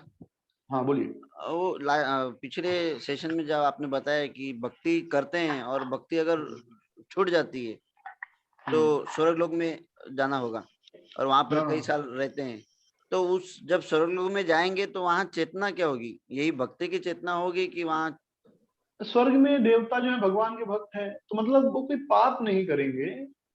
हाँ, स्वर्ग में जो है भोग है, पर वो ऑथेंटिक भोग, ऑथेंटिक यानी नियम कायदे कानून में रहकर भगवान की पूजा इत्यादि करते हुए जीवन के भौतिक सुखों का आनंद लेंगे। जैसे यहाँ पर जैसे लोग दारू पीते हैं, मांस खाते हैं, लेकिन वो भगवान को भूल जाते हैं। यहाँ पर जो भोग भोगने का प्रयास हो रहा है अधिकतर लोगों द्वारा, वो भगवान को भूल कर भोग भोगने का प्रयास कर रहे हैं। स्वर्ग में जो जीव होता है वह भगवान के भक्त होते हैं। वो उन्हें कहते कर्म मिश्रित भक्त या ज्ञान मिश्रित भक्त। तो वे लोग भगवान की भक्ति कर रहे हैं, लेकिन साथ में कर्म मिश्रित भक्ति कहते हैं उसको, कर्म मिश्रित भक्ति। तो वे भोग उनका मुख्य प्रधान होता है कि हमको सुखी रहना है, लेकिन वो भगवान को नहीं भूलते। भगवान का जो भी पूजा सेवा वो सब वो चलते रहता है। स्वर्ग में वामन देव की इंद्र पूजा करते हैं, बड़े बड़े उत्सव मनाते हैं। ठीक है, स्वर्ग में भी उत्सव होता है, बड़े बड़े उत्सव होते हैं, भगवान के फेस्टिवल होते हैं, जन्माष्टमी बाकी सारे उत्सव। लेकिन उद्देश्य होता है कि हम यहाँ पर और सुखी तरीके से रहें। तो देवता कभी भगवान को नहीं भूलते। जैसे आप पढ़ेंगे भागवतम में तो देखेंगे देवता दानवों से लड़ते हैं, जब हार जाते हैं तो भगवान के पास जाते हैं, भगवान फिर से उनको स्वर्ग का राज्य दे देते हैं, और वो फिर से स्वर्ग में फिर जो है आनंद करने लगते हैं, कंचन कामिनी का मदिरा का सेवन करने लगते हैं। तो वहां का दारू पीकर ऐसे कोई गटर में नहीं गिरता जैसे यहाँ पे गिरते हैं लोग, बट वो एक अलग तरह का बिवरेज है, एक अलग तरह की मदिरा है, वहाँ का भोजन अलग तरह का है, वहाँ का जो मौसम है अलग तरह का है, वहां पर कोई दुख नहीं है। लेकिन साथ में वो भगवान की भक्ति करते, भगवान की पूजा आराधना करते। यहाँ पर भी आप देखेंगे इस संसार में भी तो बहुत से लोग हैं जो सब सुख सुविधा रखे हैं, अच्छा बड़ा घर गाड़ी, पत्नी परिवार बच्चे पति, अच्छा पहनना खाना, और लेकिन भगवान का पूजा करते हैं, भगवान को भूलते नहीं। लेकिन यहाँ पर क्या है, यहाँ पर दुख भी है साथ में। आप कितना भी भक्ति करो यहाँ पर दुख भी है। स्वर्ग में ऐसा नहीं है। तो स्वर्ग में आप ऐसा समझ लो कि यहाँ पर कोई भक्त अमीर व्यक्ति है, कोई धनी व्यक्ति भक्त भी है और धनी भी है, तो कैसे जीवन का आनंद ले रहा है। सेम चीज वहां पर है, वहां पर एक ही चीज का कमी है, वहां पर उसको दुख नहीं मिलेगा स्वर्ग में। जैसे यहाँ पर धनी व्यक्ति बीमार हो जाता है, कभी कभी कभी घर वालों से झगड़ा हो जाता है, वो वहां पर नहीं है। लेकिन वो भगवान का भजन वहां पर भी करता है, करेगा। वो भगवान की भक्ति करते हैं, भगवान का भक्ति छोड़ते नहीं है। भक्ति इन द सेंस तो भगवान को भूलते नहीं है। जो भी जैसे यहाँ पर एक साधारण व्यक्ति भगवान को अगरबत्ती पूजा, तो वैसा सिस्टम है वहां पर भी। हाँ, वो भगवान को भूलते नहीं है, लेकिन लेकिन भोग में उनकी रुचि ज्यादा होती है। हाँ अंबिका चरण प्रभु जी, ठीक है सुलक्षण प्रभु। ओके ओके ब्रो, ठीक है। हाँ यस अंबिका चरण प्रभु जी कहिए। प्रभु जी, हाँ अगर स्वर्ग में अगर कर्म है तो फिर उसका कर्म के द्वारा उसका पुण्य भी प्राप्त होगा। कर्म तो नहीं है स्वर्ग में। बताया गया छिने पुण्य मत्त लोके विसंति। नहीं स्वर्ग में अगर कर्म नहीं है। पुण्य क्षय होता है तो उसको नहीं मृत्यु लोक में कर्म भेज नहीं दिया है, जाता है। कर्म है ही नहीं स्वर्ग में। किसने कहा कर्म है? हरे कृष्णा। स्वर्ग में कर्म नहीं है आपका। हरे कृष्णा, स्वर्ग में कर्म नहीं है प्रभु। हरि बोल, आवाज आ रही है? हरे कृष्णा। हाँ आवाज आ रही है मुझे, आपको आवाज नहीं आ रही प्रभु। मेरी प्रभु जी मुझे आवाज आ रही है मिल रही आपको? हाँ मुझे आवाज आ रही है, आपको आ रही है? प्रभु जी, स्वर्ग में अगर देवता लोग अगर पूजा पाठ करते हैं तो उसको फिर उसके कारण उसको पुण्य प्राप्त होगा। तो पुण्य प्राप्त होगा तो उसका पुण्य और बढ़ेगा। तो लेकिन उसमें बताया गया छिने पुण्य मत्तो लोके विसंति। उसका पुण्य क्षय होता है तो मृत्यु लोक में वापस भेज दिया जाता है। तो फिर उसका पुण्य क्षय होता है कैसे? वो तो कर्म अगर करते रहता है। स्वर्ग में तो भोग के साथ कर्म अगर है तो उसका पुण्य भी बढ़ेगा। वो अगर भगवान की पूजा पाठ करते हैं तो उसका पुण्य बढ़ना चाहिए। वहां पर कर्म भूमि तो धरती को ही कहा गया है। यहाँ पर हम पाप पुण्य प्राप्त करते हैं, ठीक है। वहां पर जो मैं पॉइंट कह रहा था, वो भूलते नहीं है भगवान को, और इसलिए तो स्वर्ग में करोड़ों करोड़ों अरबों साल वो जीते हैं। ऐसा नहीं स्वर्ग में अगर 50 साल में आ गए, तो करोड़ों अरबों साल स्वर्ग का उनका जीवन होता है। तो जैसे आप दिन में, जैसे अभी भक्त क्या करता है, दिन में 24 घंटे में उसका प्रयास होता है 4 घंटे 6 घंटे भगवान का भक्ति करने का। और एक साधारण धनी व्यक्ति क्या करता है, सुबह अगरबत्ती दिखा दिया, भगवान को भोग लगा दिया, 5-10 मिनट का किया, हो गया काम। ठीक है, तो एक भक्त जो भक्ति करता है और एक साधारण व्यक्ति जो भगवान का पूजा पाठ करता है, दोनों में अंतर है। उसका मेन है बस कैसे भगवान को अगरबत्ती दिखा दूं, आरती दिखा दूं, भोग लगा दूं और फिर चलो अपना भोग भोगने या अपना बिजनेस व्यापार धंधा देखो। तो स्वर्ग में देवताओं का चेतना ऐसा रहता है, उनको पता है कि भगवान की कृपा से हमें सब प्राप्त है, तो वो भगवान को सम्मान करते हैं, भूलते नहीं है। अगरबत्ती दिखाना है, मतलब जो भी वहां का सिस्टम होगा पूजा पाठ का वो करते हैं। पर आप उसको ये नहीं कह सकते कि और अगर पुण्य मिलता भी है उनको, तो जितना तेजी से पुण्य क्षय हो रहा है उनका, उतना तेजी से पुण्य कमा नहीं पा रहे हैं वहां पर। क्योंकि दुख तो है नहीं, केवल पुण्य पुण्य पुण्य है। तो पृथ्वी के पुण्य और प्लस वहां के पुण्य दोनों मिलकर जितना समय तक टिकते होंगे टिकते होंगे, क्योंकि वो 24 घंटे भक्ति नहीं कर रहे हैं। ठीक है, जैसे आप एक साधारण धनी व्यक्ति को देखिए, सुबह अगरबत्ती दिखा दिया, पुण्य थोड़ा सा भगवान को दंडवत कर लिया, यानी वो भगवान को भूला नहीं है। ये पॉइंट है, स्वर्ग में आप भगवान को भूलते नहीं है, लेकिन आप ऐसे इन्वॉल्व नहीं है। जैसे यहाँ पर अभी आप रघुनाथ दास गोस्वामी को देखें या रूप गोस्वामी या प्रभुपाद को, वो कैसे 24/7 माला जप कर रहे हैं। स्वर्ग में वैसा नहीं है। वहां पर कैसा है कि है कृष्ण को मानते हो तभी तो देवता है। देवता दानों में क्या, दानव भी बहुत, दानव और दैत्य भी बहुत भोग करते हैं, ऐसा नहीं है दानव और दैत्य भोग नहीं करते, लेकिन उनको नीचे के लोगों में रखा गया है। क्यों? ऐसा नहीं कि आप बिना, देखिए पाप करने पर आदमी नरक जाता है। हाँ, दैत्य दानव भी जो है अलग अलग लोगों में, सुतल लोग, तलातल लोग, पाताल लोग, वहां पर भी बहुत भोग है। लेकिन वहां पर क्या है, वो भगवान का ज्यादा ध्यान नहीं करते, भगवान को पूछते नहीं, भगवान पर डिपेंडेंट नहीं है, भगवान को समर्पित नहीं है। तो ये सेंस में आप समझ सकते हैं कि स्वर्ग में व्यक्ति भगवान को भूलता नहीं है। जैसे एक धनी व्यक्ति जो है सभी प्रकार का सुख भोग रहा है, लेकिन भगवान को भूला नहीं है, लेकिन इतना भी पुण्य नहीं, दिन रात भगवान का भजन कर रहा है, नाम जप कर रहा है, ऐसा नहीं है।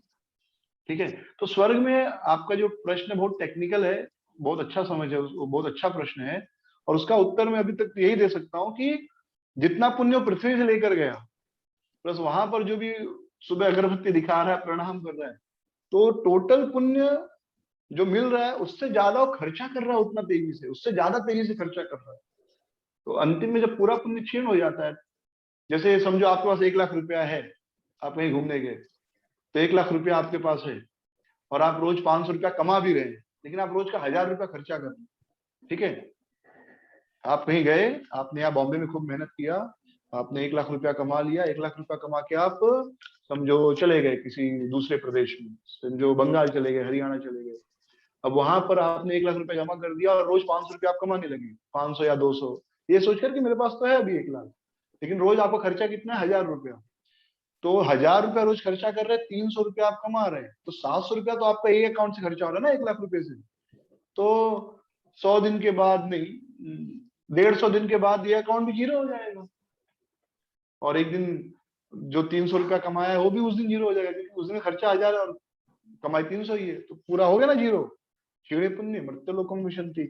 तो वहां पर देवता 24 घंटे भक्ति में नहीं रहते, लेकिन वो भगवान को भूलते नहीं। और स्वर्ग से गिरकर, हमने जो भगवत गीता के श्लोकों में पढ़ा ना, स्वर्ग से जब गिरता है आदमी तो कहाँ जाता है, भगवान से अर्जुन ने प्रश्न पूछा ना कि जो व्यक्ति मेरा संशय है, तो भगवान जवाब क्या देते हैं 41वें श्लोक में, सुचिना श्रीमताम गेहे योग भ्रष्ट अभिजायते। वह किसी अमीर व्यक्ति के घर में, सुचिनाम किसी पवित्र ब्राह्मण के घर में वह जन्म लेगा, यानी वो अपना भूला नहीं है अभी भी, वो उसको ऐसा जगह दिया गया जहां से फिर से भक्ति कर सकते हैं। 41वें श्लोक में है। तो स्वर्ग में उसकी वो चेतना अभी भी है, वो चेतना के कारण ही तो उसको ऐसे अच्छे घर में जन्म मिल रहा है। तो स्वर्ग में वो कभी भी भगवान को भूलता नहीं है, मतलब भगवान को समर्पित है वह। मोटा मोटी ऐसे एकदम डिटेल डिस्क्रिप्शन में नहीं दे सकता एग्जैक्ट कैसे होता है, क्योंकि मैंने कहीं देखा नहीं, पढ़ा नहीं है। पर मेरी जो समझ है कि जो भी शास्त्र पढ़ा उसके अनुसार समझ यह है कि स्वर्ग में देवता कभी भी भगवान को भूलते नहीं है, लेकिन वो वहां पर इतने भोग हैं कि उनका पूरा होता, सुबह उठते ही कैसे भगवान को 5 मिनट अगरबत्ती दिखा दिया, दंडवत कर दिया, बस अब पूरा दिन खेलो कूदो मौज करो। तो कमा वहां पर भी रहे होंगे, अगर भगवान का सेवा पूजा कर रहे हैं तो कमाई वहां पे भी हो रहा है, पर वो कमाई कैसा हो गया समझो 300 रुपये का, खर्चा कितना है 1000 रुपये का, तो बाकी का 700 रुपया बैलेंस कहाँ से हो रहा है? तो जो आपने पृथ्वी से पुण्य किया है, लेकिन इवेंचुअली तो पृथ्वी वाला पुण्य जीरो हो जाएगा, क्योंकि रोज का नेट खर्चा 700 आ ही रहा है ना, ऐसे। ठीक है, क्लियर प्रभु जी? और भोग देखेंगे तो भोग पाताल लोक में भी है, अतल सुतल तलातल, कष्ट नरक में है। हाँ, जो मैदानों का नगरी है, मैदानों का जो शहर है, मैदानों ने बनाया है, मतलब मैदानों इतना अच्छा शहर बनाता है, जो दैत्यों का, दानवों का शहर जो बनाते हैं, आर्किटेक्ट है मैदानों। जैसे देवताओं के आर्किटेक्ट कौन है? विश्वकर्मा, वैसे दैत्यों के आर्किटेक्ट कौन है? मैदानों। तो कृष्ण ने उनको जो है आदेश दिया कि अर्जुन के लिए, पांडवों के लिए तुम महल बनाओ।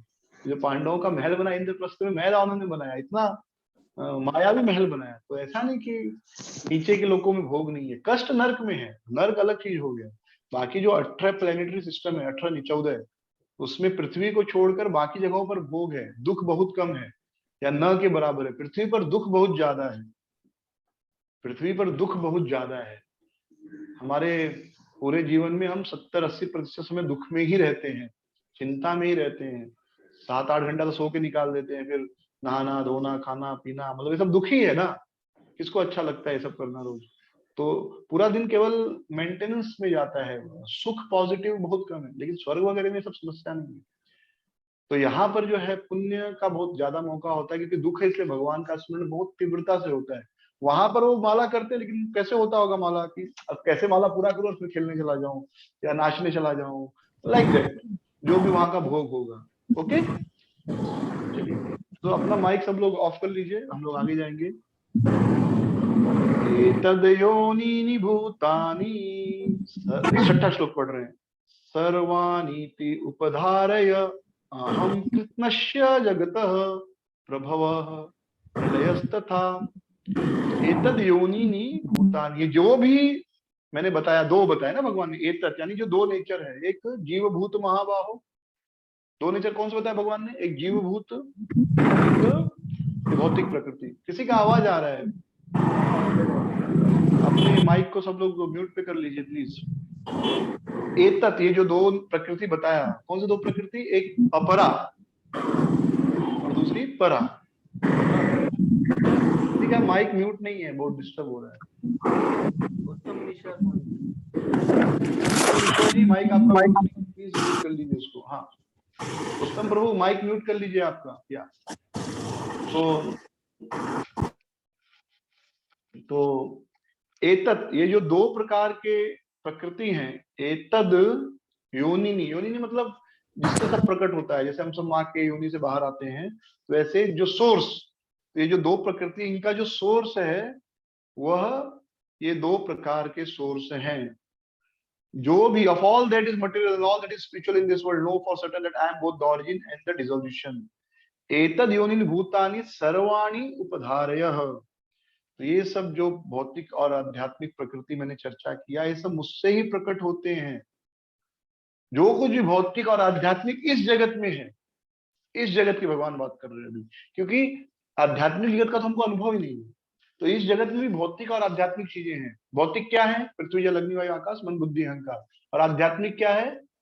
आध्यात्मिक क्या है? आत्मा। आत्मा आध्यात्मिक है कि नहीं? आत्मा भौतिक नहीं है, बराबर? आत्मा आध्यात्मिक है, आत्मा भौतिक नहीं है। लेकिन भौतिक या आध्यात्मिक, अहम, भगवान कहते हैं मैं कृष्णस्य जगत, ये सारे सोर्स का प्रलय प्रभव, ये प्रभव और प्रलय पे अंडरलाइन कर लीजिए। प्रभव यानी ये जो प्रकट होते हैं मुझसे होते हैं, और प्रलय और अंत में मुझ में ही मिल जाते हैं। ओके, ये क्लियर हो गया सबको? तो यानी इस संसार में जो कुछ भी है, चाहे कोई कहेगा भौतिक तो भगवान का नहीं, भौतिक भी भगवान का है और आध्यात्मिक भी भगवान का है। हाँ, और भगवान कहते हैं प्रभवः प्रलयस्तथा। एतद् योनीनि भूतानि सर्वाणि उपधारयः अहं कृत्स्नस्य जगतः प्रभवः प्रलयस्तथा। all created beings have their sources in these two natures. तो हम बने हैं, जैसे मेरा शरीर बना है, तो मैं मतलब आत्मा यानी मैं खुद, और ये शरीर, तो हमारा जो इसमें पूरा अस्तित्व है इसी दो से आया है, बराबर। कुछ भी इस संसार में इसी दो से आया है, आत्मा से, और जो 8 भगवान ने बताया, पृथ्वी जल अग्नि वायु आकाश मन बुद्धि और अहंकार, और एक आत्मा मिला दो तो एक आदमी बन जाता है, एक स्त्री बन जाती है, एक कुत्ता बिल्ली कुछ भी बनता है इसी के द्वारा बनता है वो। Of all that is material and all that is spiritual in this world, know for certain that I am both the origin and the dissolution. तो जो कुछ भी भौतिक है आध्यात्मिक है, भगवान कहते हैं नो, जानो, अहम कृतनश्य जगतः, मुझसे ही प्रभवः, मुझसे ही प्रकट होता है और मेरे में ही समाप्त होता है, प्रलयस तथा। इतना क्लियर है, भगवान बहुत स्ट्रेस करके बता रहे इस चीज को। यानी हमारी कहीं ना कहीं समझ होनी चाहिए कि सब कुछ भगवान से आया है। ये टेबल, ये किताब, ये मोबाइल जो हैंड फ्री है, आप जो भी सुन रहे हैं, देख रहे हैं, जिस चीज का भी आनंद ले रहे हैं, जो भी चीज आपको दुख दे रही है, सब कुछ भगवान ही उसके स्रोत है। ये जो कोरोना है ये भी भगवान से ही आया है, वैसे है नहीं कुछ, पर मानने के लिए अगर मान ले तो उससे ही आया है, भगवान से ही आया है, ठीक है। अब 7वां श्लोक, इतना क्लियर है सबको? कोई क्वेश्चन है? अंबिका चंद्र प्रभु जी, सुलक्षण श्रेष्ठ प्रभु, कुछ प्रश्न है? किसी का प्रश्न है हाथ उठाइएगा, किसी का प्रश्न है? कहीं पर भी आपको प्रश्न हो तुरंत हाथ उठाइएगा, तो मैं डिस्कशन चलते भी रहेगा तो मैं रोककर आगे बढ़ूंगा। अब देखिए 7वां श्लोक बहुत इंपॉर्टेंट है, इसको सबको याद करना है, ये आपका होमवर्क है। नेक्स्ट टाइम ये श्लोक सबको याद करना है, मैं 2-3 लोगों से पूछूंगा रैंडमली, ये श्लोक सबको याद करना। 7वां श्लोक, मत्तः परतरं नान्यत् किंचिद अस्ति धनंजय, मयि सर्वम् इदं प्रोतं सूत्रे मणिगणा इव।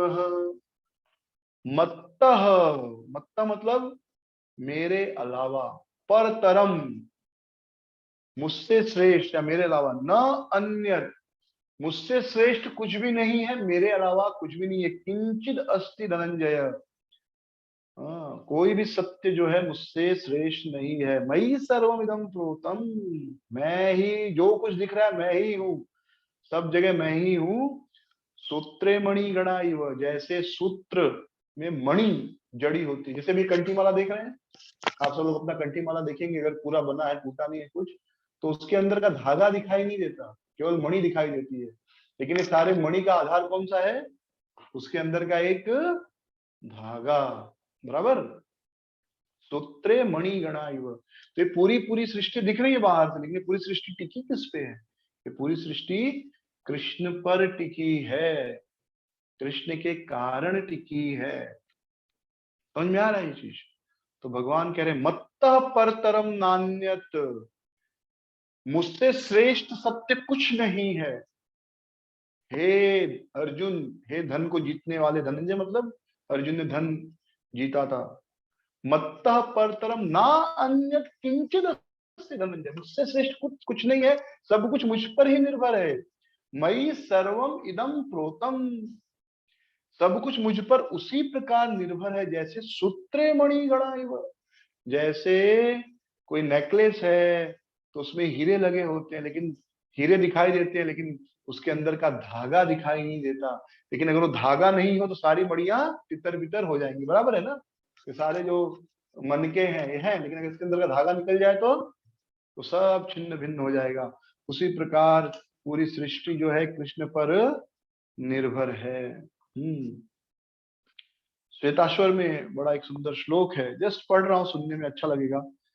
वेदाहमेतं पुरुषं महानतं आदित्य वर्णं तमसः परस्तात् तम एव विद्त्वि मृत्युम एति नान्यः पंथा विद्यते अयन्याय यस्मात् परं न परम अस्ति किंचित् यस्मात् नान्यनो ज्यायो अस्ति किंचित् वृक्षेव स्तब्धो दिवि तिष्ठति क्षः तेनेदं पूर्णं पुरुषेण सर्वम्। ते आपके तात्पर्य में है तो आप लोग पढ़ सकते, सेम ऑलमोस्ट सेम श्लोक है। हाँ, I know the supreme personality of Godhead who is transcendental to all material conceptions of darkness.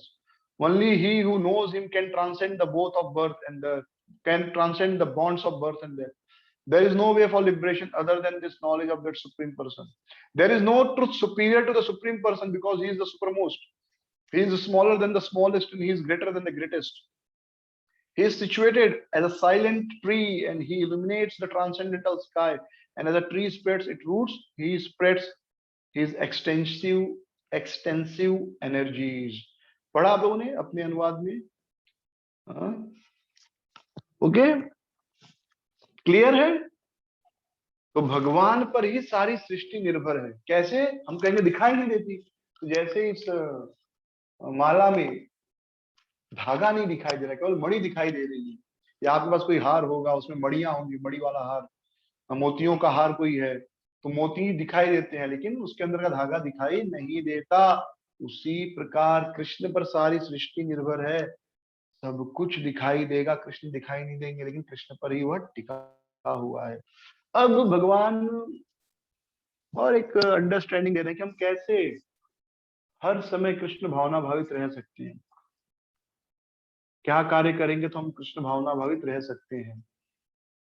8वां श्लोक, रसो अहम अप्सु कौन्तेय प्रभास्मि शशिशूर्यः प्रणवः सर्ववेदेषु शब्दः खे पौरुषम दृशु। रसो अहम अप्सु कौन्तेय, मैं, भगवान कहते हैं हे कुंती पुत्र, रसो अहम, मैं रस हूं किसका? अप्सु, जल का। मैं जल का क्या हूं? स्वाद हूं। बहुत से लोग कहते हैं जल में स्वाद नहीं होता, पर ऐसा नहीं है, जल में स्वाद होता है। हम लोग कहते हैं ना ये जल, यहाँ का पानी का स्वाद मुझे पसंद नहीं, ये जल का टेस्ट मुझे पसंद नहीं। तो अगर आप कहते हो जल का टेस्ट पसंद नहीं है, मतलब जल में टेस्ट है, तब तो कोई जल आपको अच्छा लग रहा है और कोई अच्छा नहीं लग रहा है। यानी जब भी आप जल पीते हैं तो उसका जो स्वाद है, जो स्वाद हमको तृप्ति देता है, वह स्वाद क्या है? वह स्वाद कृष्ण है। जब बहुत प्यास लगती है तो जल पीने में कितना आनंद आता है। बहुत प्यास लगी है तो आप कोका कोला पियो, स्प्राइट पियो, दूध पियो, संतुष्टि नहीं मिलेगी। पानी पीकर ही संतुष्टि मिलेगी। आपको बहुत प्यास लगा है और कोई आपको रसमलाई दे, रसगुल्ला दे, फ्राइड राइस दे, मंचूरियन दे, आपको उसका आनंद आएगा? आप बोलोगे नहीं, पानी चाहिए, पानी चाहिए। हमारे गांव में एक शादी हुई थी, हमारे गांव में मतलब आसपास के इलाके में, तो लड़के वाले आए, बातचीत तय हुआ। तो लड़के वाले काफी लालची थे, तो दहेज में बहुत सारी डिमांड की। तो लड़के वालों ने कहा कि ठीक है, A to Z सब लिख कर दो, आपको क्या चाहिए, बारात में क्या खाना पीना सब लिख के दो, एक चीज कमी नहीं मिलेगी, आपको सब मिलेगा, लेकिन जो नहीं लिखा रहेगा वो बिल्कुल नहीं मिलेगा, ये भी बता रहे हैं। तो बारात वाले ने सब लिख दिया, बढ़िया, इतना गहना, इतना कैश, ये गाड़ी। ऐसे ही उत्तर प्रदेश में शादियां होती हैं, बारातियों का स्वागत पान पराग से किया जाए, तो आता था पहले एडवर्टीजमेंट। तो मिठाई में ये मिठाई, खाने में ये पनीर होगा, कटहल होगा। पनीर तो इतना फेमस नहीं है, मतलब अभी तो कंपलसरी हो गया है, लेकिन पहले पनीर सब्जी नहीं बनती थी, कटहल और परवल ये सब फेमस था। तो सब लिख के दे दिया, चावल पुलाव होगा, रसमलाई, सब बढ़िया लिस्ट बन गया। हाँ, चावल में घी वो डालेंगे, सब अच्छे से हो गया। फिर आई बारात, आई बारातियों का बढ़िया स्वागत किया, खूब बढ़िया बढ़िया छेना खिलाया गया। छेना मतलब वो जो मिठाइयाँ होती है ना, दूध की मिठाई, इसको छेना बोलते हैं। तो बहुत फेमस होता है वो शादी में, मतलब वो 5 मिठाई देंगे, 5 अलग तरह छेना मिठाई। आज छेना खाने चलना है, गाँव में जब शादी में जाते जैसे बोलते हैं, मतलब छेना खाए कि चले भाई आज। हाँ, छेना खाए, छेना खाए कि चले चले कि है वो आज, मतलब आज छेना खाने चलना है, मतलब शादी में जाना है। तो बढ़िया छेना खिलाया, सब खिलाया।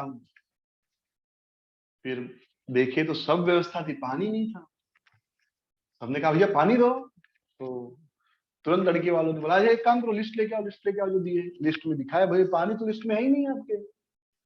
लड़के वालों ने कहा ऐसे थोड़े होता है भाई, खाना खिलाओगे पानी नहीं पिलाओगे? नहीं देखो बात हुआ था, पानी आपका हर सामान नहीं है लिस्ट में। अब बेचारे परेशान, अब कैसे कैसे करके बोले ठीक है भाई, खाना खाने के टाइम तो देंगे। खाना खाए, उधर भी पानी नहीं। अब बढ़िया बार बार घी चल रहा है, रसमलाई चल रहा है, पूरी चल रहा है, हाँ हर आइटम, पानी नहीं चल रहा। सब बाराती परेशान, पानी लाओ पानी लाओ। अब ना किसको पूरी चाहिए, ना रसमलाई चाहिए, ना कटहल का सब्जी चाहिए, ना घी चाहिए, सबको क्या चाहिए? पानी। पानी नहीं दिया उनको अगले दिन। पानी नहीं मिलेगा आपके बारातियों को, बाकी आपने जो लिखा सब मिलेगा, और घी चाहिए डबल घी खाओ। हाँ, तो अंतिम में लड़के वाले हाथ जोड़ लिए, बोले क्षमा कर दीजिए, माफ कर दीजिए, गलती हो गई। तब लड़के वालों ने समझाया भैया इतना लालच बढ़िया नहीं है, इतना दे रहे हैं आप। तो क्या होता है कभी कभी लोगों को लगता है लड़का नहीं पैदा हुआ, भगवान पैदा हुआ, तो लड़की से जो लेना है ले लो, लड़की वालों से लूट लो पूरा। तो ऐसी एक चेतना अब शायद अब भी ऐसा है, मुझे पता नहीं, अब तो जमाना काफी बदल गया है, बट आज से 20-30 साल पहले तो बहुत बुरी हालत थी। तो जल आपके पास सारा सुविधा हो, लेकिन आप किसी को खाने पे बुलाओ, बढ़िया खाना खिलाओ और पानी नहीं मिलाओ, पानी मत पिलाओ, वो आदमी प्रसन्न होकर नहीं जाएगा, दुखी होकर जाएगा। बोले कितना भी टेस्टी आपने खाना खिलाया हो, आप कहोगे अरे इतना बढ़िया खाना खिलाया फिर भी आप दुखी हो, फिर भी आप खुश नहीं हो मेरे से। बोलेगा पानी पिलाओगे तो ही खुश होंगे, क्योंकि पानी इतना, पानी का स्वाद अंतिम में पानी ही तृप्ति देता है। तो ये जल का स्वाद है। रसो अहम अपसु कौन्तेय, मैं रस का स्वाद हूँ। प्रभा अस्मि शशि सूर्यो, और मैं क्या हूँ, शशि और सूर्य, शशि यानी चंद्रमा, सूर्य, सूर्य और चंद्रमा का क्या हूँ, प्रकाश हूँ। रोज हम सुबह सूर्य को देखते हैं, रात्रि को चंद्रमा देखते हैं। सूर्य का जो प्रकाश होता है वह फल और सब्जियों को पकाता है, और चंद्रमा का प्रकाश उसमें मिठास भरता है।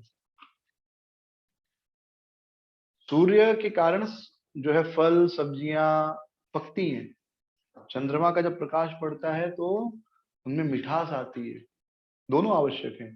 तो यानी सूर्य और चंद्रमा का प्रकाश जब भी आप देखते हैं, हम देखते तो हम किसका स्मरण कर सकते हैं, कृष्ण का। ये जो प्रकाश है, जो सब्जियों को पकाकर उसमें मिठास भर रहा है, फलों को पकाकर उनमें मिठास भर रहा है, वो कौन है, वो कृष्ण है। प्रभास्मि शशि सूर्यो, यानी आप जब भी फल खाते हैं आप तुरंत अनुभव कर सकते हैं कि ये सूर्य और चंद्रमा के प्रकाश से पका है और मीठा हुआ है, यानी ये जो स्वाद है ये कृष्ण है।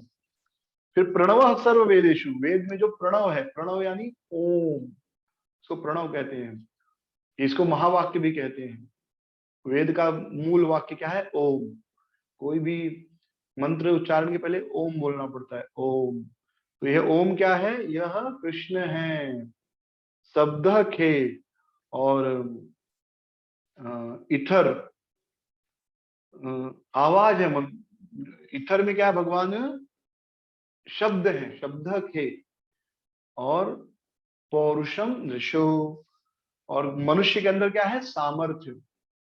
किसी भी व्यक्ति के अंदर कोई सामर्थ्य है, जैसे कोई बहुत सुंदर है, कोई बहुत शक्तिशाली है, कोई बहुत बुद्धिमान है, यह व्यक्ति का सामर्थ्य। तो यह सामर्थ्य कौन है, यह सामर्थ्य कृष्ण है। शब्द के पौरुषम नृषः, ठीक है।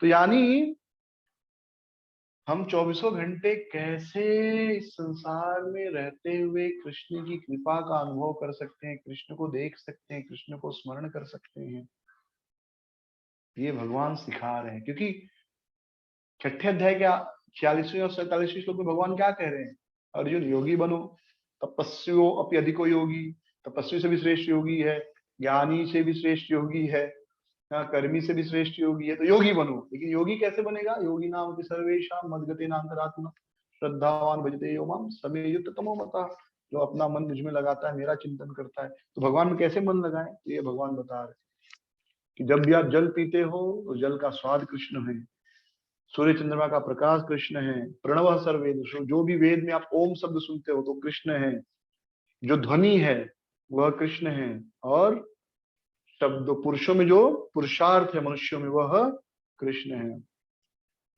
फिर आगे 9वें श्लोक में, कितना क्लियर है सबको, एनी कंफ्यूजन, कुछ डाउट है, जैसे कुछ नहीं समझेगा हाथ उठाइएगा, ठीक है, तो मैं फिर रोक के हम आगे डिस्कस कर सकते हो उस चीज को। पुण्यो गंध पृथ्व्याम च तेजश्चास्मि विभावशो जीवनम सर्वभूतेषु तपश्चास्मि तपस्विषु। पुण्यो गंध पृथ्वीम च,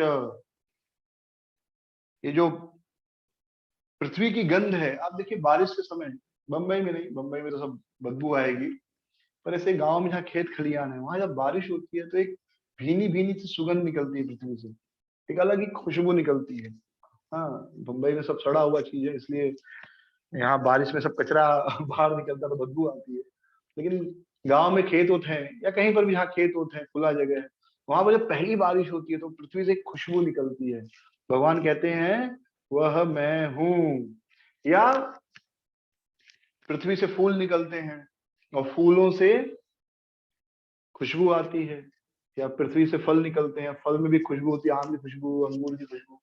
भगवान कहते हो खुशबू मैं हूँ, वह सुगंध मैं हूँ। पुण्य गंध पृथ्व्याम च, यानी जब भी आप कोई सुगंध महसूस करते हैं किसी वृक्ष का, किसी फल का, तो वह सुगंध कौन है? कृष्ण है। तेजस चाश्मि विभावसौ, और जो अग्नि है, अग्नि का जो प्रकाश है या अग्नि में जो ताप है, वह कृष्ण कहते हैं मैं हूं। जीवनम सर्वभूतेषु, सभी जीवों का मैं जीवन हूं। जितने भी भूत हैं, भूत यानी जीव, उनका जीवन कौन है? कृष्ण है। अगर कृष्ण परमात्मा के रूप में हमारे साथ न रहे तो हम मर जाएंगे, हम जीवित नहीं रह सकते। जीवनम सर्वभूतेषु, सभी जीवों का मैं जीवन हूं। तो आप ये मत सोचिए हम दवाई खाकर जीवित हैं, हाँ, या कोरोना का वैक्सीन लेके हम जीवित रहेंगे, नहीं। हम जितना कृष्ण के करीब आएंगे उतना हम जीवन को प्राप्त करेंगे। तो भगवान ये नहीं बोले कि कोरोना का जो वैक्सीन है वो मैं हूँ, या जो भी कोई वैक्सीनेशन है वो मैं हूँ, नहीं। कृष्ण क्या है? वो बता रहे एकदम नेचुरल चीजें जो भी हैं, जो प्रकृति है, भगवान की प्रकृति है, जो भगवान ने बनाई है। आप जितना उस प्रकृति के करीब रहोगे, जितना उस प्रकृति पर निर्भर रहोगे, उतना हम कृष्ण पर निर्भर हैं, क्योंकि कृष्ण की प्रकृति है ना। तो भगवान के आप करीब हैं तो आप कैसे बीमार पड़ सकते हैं? आप कैसे दुखी हो सकते हैं? क्योंकि हम कृष्ण से दूर जा रहे हैं, इसलिए हम अस्वस्थ हो रहे हैं। जीवनम तपश्चाश्मि तपस्विषु, और जो कोई व्यक्ति है तपस्या करता है, तो उस तपस्यावी का जो तप है वह मैं हूं। तो इस प्रकार आप किसी व्यक्ति को तपस्या करते हुए देखते हैं, तो उस व्यक्ति का, तपस्वी का तप, हमारे अंदर जो जीवन, हम जिंदा है तो कृष्ण के कारण। हाँ, अग्नि का प्रकाश, ताप हम देखते हैं तो वह कृष्ण है, और जो पृथ्वी की सुगंध है या किसी फल की या फूल की खुशबू है, सुगंध है, वह भी कृष्ण है। हाँ सुनैना माता जी, कहिए, आपका प्रश्न है। हरे कृष्णा, दंडवत प्रणाम प्रभु। हाँ, कहिए। अभी आपने वैक्सीन की बात की तो मुझे पूछना था कि हम भगवान से दूर होते इसलिए अस्वस्थ होते, ये मैं मान लेती हूँ, परंतु अभी जैसे मैं बाहर जाती हूँ तो कोरोना होने के चांसेस होते हैं मुझे, मैं बहुत ज्यादा प्रिकॉशन लेती हूँ इसलिए। परंतु मैं ये पूछना चाहती हूँ कि अगर भगवान वैक्सीन तो नहीं है, पर वैक्सीन बनाने की बुद्धि जो दी है वो भगवान है, ऐसा हम कह सकते हैं क्या? सी अल्टीमेटली ऑफकोर्स ये टॉपिक बहुत अलग हो जाएगा, मैं कंटिन्यू रखना चाहता हूँ, बट 2 मिनट में मैं जवाब देना चाहूंगा कि आपके प्रश्न का उत्तर। देखिए, सारी बुद्धि, अगर कहा जाए एक आतंकवादी बम बनाता है और उससे लोगों को मारता है, कीपिंग द सेम लॉजिक, आपका लॉजिक जो है उसी लॉजिक को कंटिन्यू करेंगे, तो एक आतंकवादी बॉम्ब बनाता है और उससे लोगों का हत्या कर देता है, तो वो कहेगा कि ये जो बॉम्ब है ये भी बुद्धि, इसको बनाने की बुद्धि भगवान ने दी है। एक कोई AK-47 बनाता है, न्यूक्लियर बॉम्ब बना रहा है, तो ये लॉजिक हम नहीं यूज कर सकते। द पॉइंट इज कि देखिए कैसा है कि सबसे पहली चीज, करोड़ों वायरस है, ठीक है, संसार में करोड़ों वायरस है, राइट। आपको पता होगा मुझसे ज्यादा। तो हर वायरस के लिए आप वैक्सीन बना सकते हैं? नहीं बना सकते। यहाँ तक अब कोरोना वायरस का भी कह रहे हैं कि 100 प्रकार के वायरस है कोरोना का भी, अलग अलग वेरायटी है। तो 100 वेरायटी के लिए आपको 100 हाँ, अभी नया स्ट्रेन आया ना, इसके पहले भी स्ट्रेन नया था, स्ट्रेन है, कितना चेंज हुआ ना। तो हर वायरस के लिए आप कितना वैक्सीन बनाएंगे? ऑलरेडी मैं तो 10 से 15 बार सुन चुका हूँ कि एक साल में 10 से 15 वायरस ने रूप बदल दिया है। तो आपको 15 वैक्सीन तो ऑलरेडी लेनी पड़ेगी, और एक वायरस के लिए आप 2 वैक्सीन ले रहे हैं, 30 बार तो वैक्सीन आपको खाली कोरोना के लिए लेना पड़ेगा बाय डिफॉल्ट, ठीक है। तो उतना वैक्सीन शरीर में जाएगा तो आपका क्या होगा? तो मेरा पॉइंट ये है कि हम जितना नेचर के करीब रहे, यानी हेल्दी खाएं, हाँ, जितना प्राकृतिक भोजन करें, यानी फल हुआ, विटामिन सी और नारियल पानी। कल मैंने एक आप सब लेक्चर भेजा था, आपने अगर देखा होगा आप लोगों ने लिंक पे, तो वहां पर डॉक्टर विष्णु राय चौधरी एक बात बोले, नेचुरल सिट्रिक जूस एंड नारियल पानी। उसके बाद एक खादिर वल्ली करके एक डॉक्टर ने लेक्चर दिया 15 मिनट का, उनको मिलेट मैन ऑफ इंडिया भी कहते हैं, आप सर्च कर सकते हैं। तो मिलेट्स द्वारा, मिलेट होता है ना, जवी बाजरा, ये सब मिलेट कहलाता है। चावल दाल को छोड़कर बाकी जो भी खाने वो सब मिलेट्स हैं।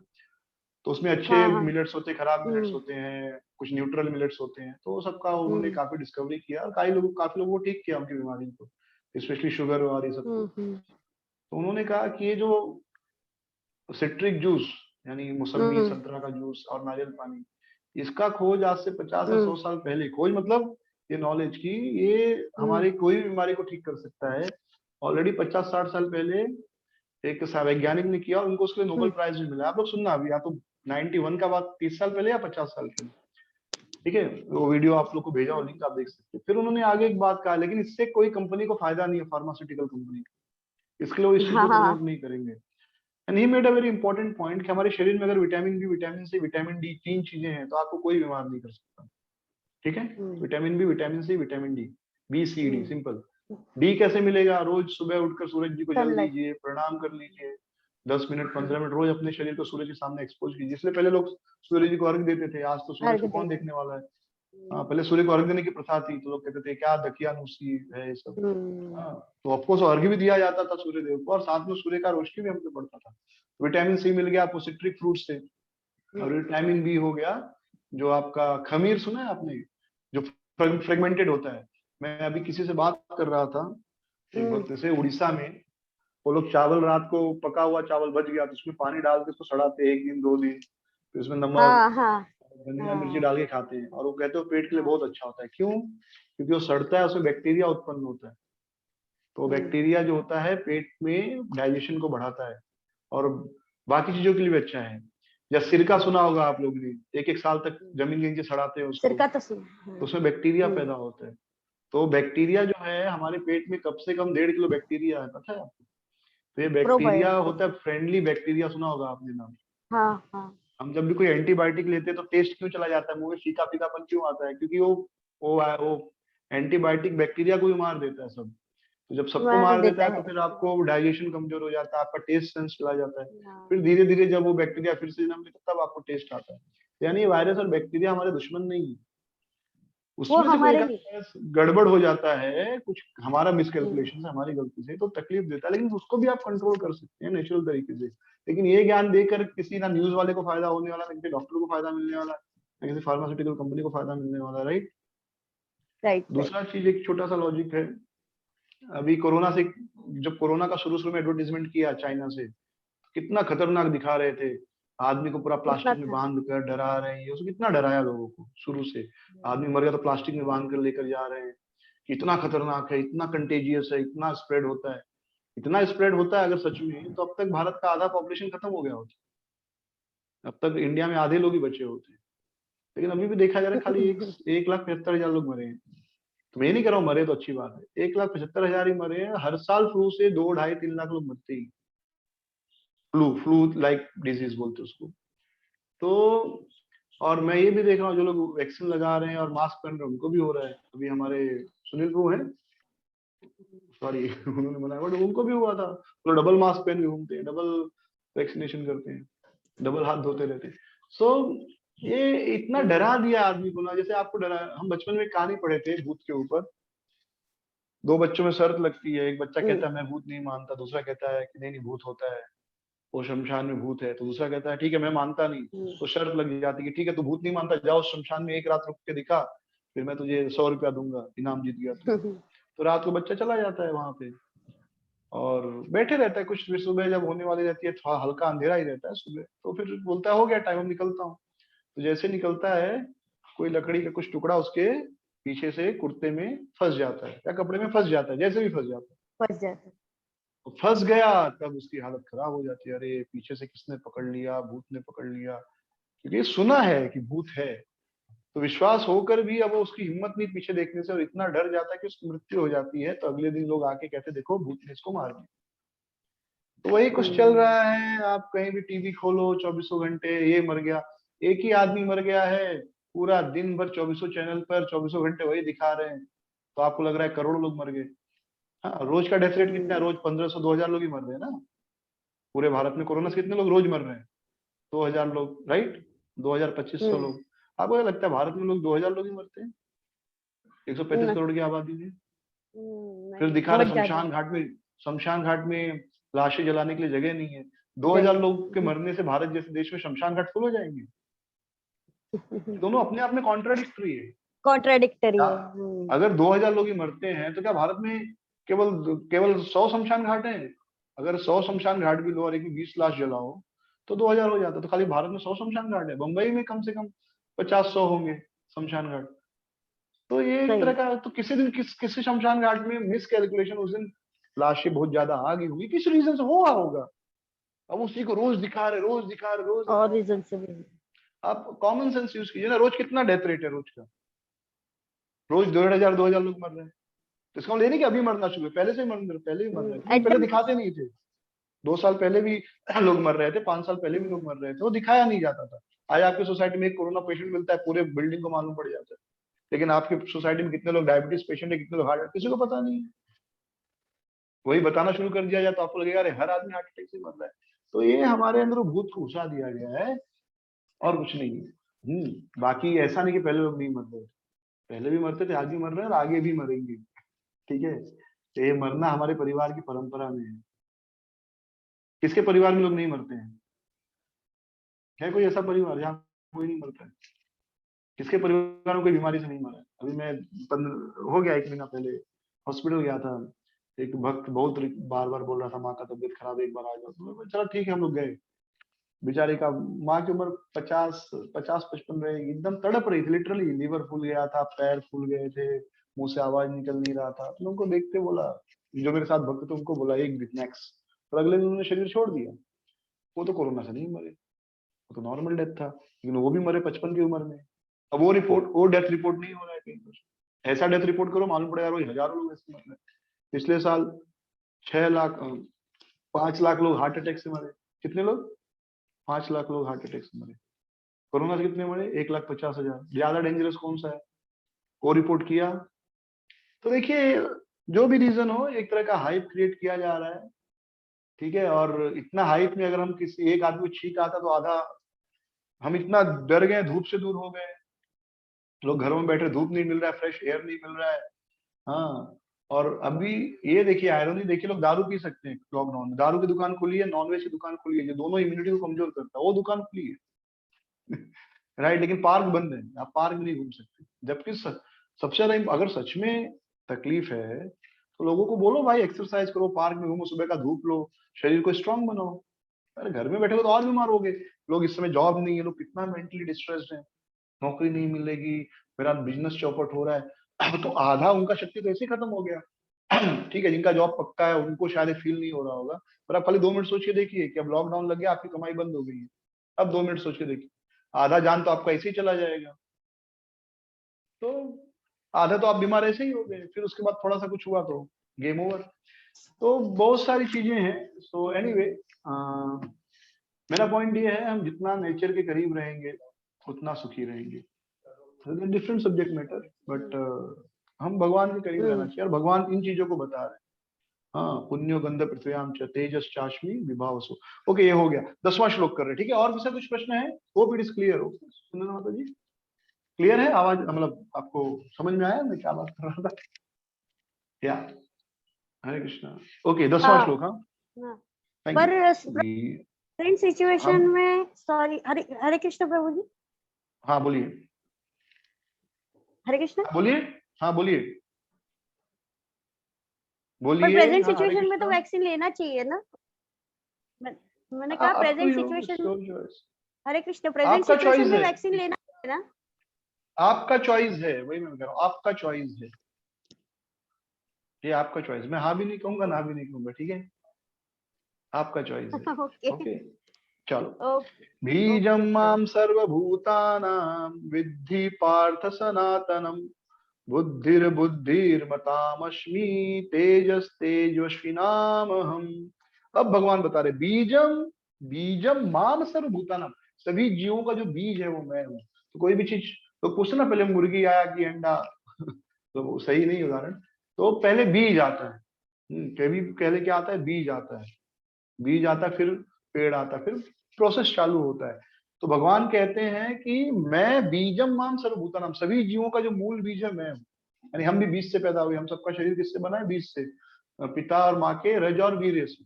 तो बीज जो है पिता देता है, माँ का गर्भ जो है पृथ्वी जैसा होता है, पिता उसमें बीज रोपण करता है और फिर ये शरीर का निर्माण होता है।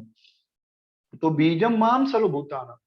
तो लेकिन वो असली बीज हम नहीं बना सकते, हाँ, भले हमारे शरीर में वीर्य बन रहा हो, लेकिन वो वीर्य या जो रज है, जो एग है स्त्री के शरीर में, हमको पता भी नहीं कैसे बनता है, वो भगवान की शक्ति द्वारा बन रहा है। तो भगवान कहते वो असली बीज मैं हूँ। फिर विद्धि पार्थ सनातन, मैं हूँ वास्तविक सनातन, असली बीज मैं हूँ। आगे कहते बुद्धिर, बुद्धिमताम अस्मि, जो बुद्धिमान व्यक्ति उसकी बुद्धि मैं हूँ। तेजस तेजस्वी नाम हम, और कोई व्यक्ति तेजस्वी है उसका तेज मैं हूँ। ओके, सो फिर आगे 11वां श्लोक, बलम बलवताम चाहम काम राग विवर्जितम धर्मा विरुद्ध भूतेषु कामो अश्मि भरत ऋषभ। जो बलवान व्यक्ति उसका मैं बल हूं। बलम बलवता चाहम काम राग विवर्जितम, ऐसी शक्ति जो तमोगुण रजोगुण से मुक्त है। जैसे आपने कहा ना बुद्धि, अभी सुनना माता जी ने बात किया, बुद्धि भगवान ने दिया है। तो भगवान वो बुद्धि है जो पैशन और इच्छा से मुक्त है, या वह शक्ति जो पैशन और इच्छा से मुक्त है, मतलब जन कल्याण के लिए, ना कि लोगों को एक्सप्लॉइट करने के लिए। वास्तव में लोगों का कल्याण हो जाए, उसलिए बुद्धि का उपयोग, वह बुद्धि भगवान है। जब लोगों के सच में कल्याण के लिए हम कार्य करते हैं और बुद्धि का उपयोग करते हैं, तो वह बुद्धि भगवान कह रहे मैं हूं। लेकिन अगर हम अपनी बुद्धि का उपयोग लोगों के विनाश के लिए कर रहे हैं, तो भगवान वह बुद्धि नहीं, भगवान ऐसा कह रहे हैं। फिर धर्मा विरुद्ध भेतेषु कामो अस्मि भरत ऋषभ, मैं वह काम हूं जो धर्म के विरुद्ध नहीं है। यानी स्त्री पुरुष संग करते हैं तो परिवार की सहमति से, माता पिता की सहमति से स्त्री पुरुष विवाह करके धर्म के नियमों का पालन करके संसार बड़ा करते हैं, बच्चे उत्पन्न करते हैं। तो वह जो काम शक्ति है वह मैं हूँ। यह एक बहुत बड़ी शक्ति है। काम, एक शरीर का निर्माण होता है उस शक्ति द्वारा, तो ये कोई साधारण चीज तो है नहीं। तो भगवान कहते वह शक्ति मैं हूँ। 12वां श्लोक, ये चैव सात्विका भावा राजसस्तामसाश्च ये मत्ते वेति तान विद्धि न त्वमहं तेषु ते मयि।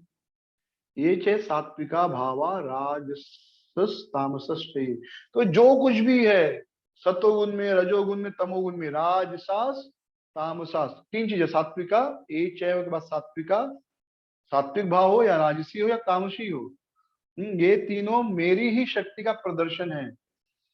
फिर भगवान कहते मत्ते एवेति तान विद्धि, सब कुछ मुझ पे ही निर्भर है, मैं ही सब कुछ हूं, लेकिन न त्वम तेषु ते मयि, लेकिन मैं सबसे स्वतंत्र हूं।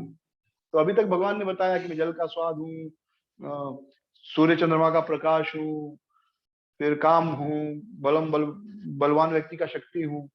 तो ये सब मैं ही हूँ, लेकिन मैं इनसे अलग हूँ। अब कोई कहेगा ठीक है भगवान जल का स्वाद है, तो जल के स्वाद की हम पूजा करेंगे, नहीं।